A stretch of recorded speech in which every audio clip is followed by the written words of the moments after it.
বলক আমি এটা ভিতৰলৈ সোমাই যাম। মই আজি আহিলোঁ ভাগৱত পাঠ কৰা জেগালৈ তেলাহী, তাত আছোঁহি।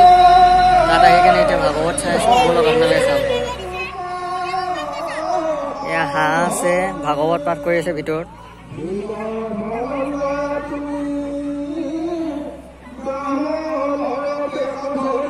এটা ভিতৰত ধুনীয়া ধুনীয়া আছে। ৰাতি হ'লে দেখি ভাল লাগিব। ৰাতি মই আহিব পাৰিম নে নোৱাৰিম ঠিকনা নাই বাৰু।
Eko dora phok dobo thokori, ba dobo